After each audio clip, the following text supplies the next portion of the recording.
The San Diego real estate market is on the rise again. Joining me to talk more about it is the founder of Jim Bottrell Real Estate Team.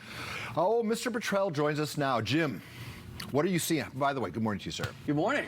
All right, put your thumb on it right now. Where are we as it relates to affordability? Okay, well, we had a 22% decline off of the highs last June. So there's, Good news, there's right? your discount. Yeah. There's your discount. Bad news, I guess, for some people, unless you already own, is that we are off to the races again. We're doing multiple offers. It's like 2021 all over again. Anytime you have those multiple offers, prices are going up. All right, so it seems like this is deja vu all over. Explain, why is it happening again? Well, there's two basic reasons. Supply and demand. Supply, we are less than 1 month of inventory right now, so I've never seen that before.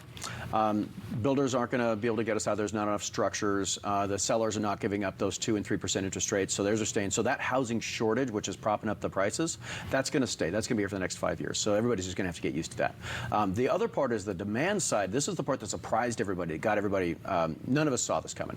The waves of people, of buyers that are okay buying a home in the mid-6s. Now, interest rates probably going to stay somewhere. Explain what mid-6s you were referring to. Oh, that's the interest rates. Okay. Yeah, buy homes, I'm sorry. But the interest rate starts with a 6. Nobody expected that. That's why we all got it wrong. But they are here. They're here to stay. Interest rates should not go up too much because, you know, we're looking at a recession followed by an election year. So these two things together tells me that we are at the very beginning stage of the next big run-up in housing prices. All right, if you own a home, that's great news. Fantastic for you. All right, but I think a lot of people, and you can speak to this, get discouraged because they put everything together. They beg, borrow, and steal to get their down payment, and then they go bid on a home that they think they can afford, and then it goes, a bidding war starts, and it ends up selling for $100,000 more. So they end up, you know, it's just, at least renting, the cost is fixed. At least you know what. No, it's not. Well, you have a graphic. Tell us what this graphic is. We put a graphic up here. Okay. So this graphic is what I call everybody lives on a line. You either live on the red line or you live on the green line. If you're a renter, you live on the red line. So you notice the bottom on the right-hand side, it says your equity. It starts at 0 and, well, it ends at 0 also. So no matter how much that house goes up in value while you're renting it, you don't participate in any of that value. But what you do participate in is increasing costs of rent every single year. Rent goes up, so that's why it's not stable. So there's literally no upper limit on what your housing cost will be over time. On the other hand, if you own, you can see that your monthly payment is stable. You're immune to everything that happens in the market at that point in time. It's stable for 30 years and then it goes to 0. But what you do get is the green line that goes up. That's your equity position, because over time your house goes up in value. That's your money. It's the definition of free money. You're literally getting wealthier while you sleep. Now, wealthy people have figured this out, which is why wealthy people own. In fact, it's why they become wealthy in the first place. Wealthy people very wealthy people probably own lots of homes, but one of the important parts, going back to your point, is when they bought that first home, everybody had to bite a bullet to get into that first home. They had to take either a hit to their current lifestyle or they had to pay a lot more to maintain that lifestyle. But that short-term pain gave them a lifetime of gain.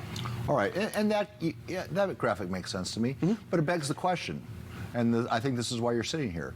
How do you do it? How do you, if you're a first-time home buyer, you just have to lower your expectations of what kind of house you can get into? Well, yeah, it's hard to say it, but I've said this forever, is your first home is, this is the biggest barrier to people getting their first home, is you have to understand your first home is not your dream home. There's no such thing as a first home ever being a dream home. And every buyer in the history of time has had to do this. You understand that your first home is simply a necessary stepping stone to get to your dream home. You buy that first home fully with the intent of owning it for 2 or 3 years, and then you upsize into the next one. Now, going back to a topic of housing is too expensive, there's actually very few people who can't buy. Most people can buy. What they're doing is they're choosing not to buy, but they're saying it's too expensive. They're choosing to rent in North Park versus, let's say, owning in La Mesa. They're choosing to rent the 4-bedroom versus owning the 3-bedroom. And this choice is really going to bite them in the butt, because once you own a home, your payments are fixed. You're completely immune to everything that happens in the market. Housing prices can go up, rent can go up, mortgage payments can go up. It doesn't matter to you. And in fact, when you own that home, the longer you own it, the more wealth you gain, because houses go up in value. So you're literally making money while you're asleep. You're getting wealthier while you're sleeping. But just you have to think of the first home as a stepping stone. Then is it? It is a stepping stone. I mean, my first home, my rent was $825. I did maintain my lifestyle, but it cost me $2,600 a month to do it. So I more than tripled my rent, but I maintained the lifestyle. So everybody who's ever owned a home has to sacrifice something a little bit, because it costs more initially to own a home than it does to rent. So there's so many people out there that are just refusing to give up their short-term lifestyle, which I call renting as a short-term lifestyle, because that owner could decide to sell the home. That owner can decide to move you out. That owner can decide to increase the rent. So it's a short-term lifestyle. But people are thinking, I don't want to give up my short-term lifestyle, so I'm going to give up the long-term, like lifelong benefits of owning a home just to maintain that short lifestyle. Where do people find you? Well, there's the bottom of the screen should be our phone numbers and, of course, our website. Jim has the buyers. All right, Jim. Thank you so much. I appreciate it. It's always a learning experience. Thank you so much.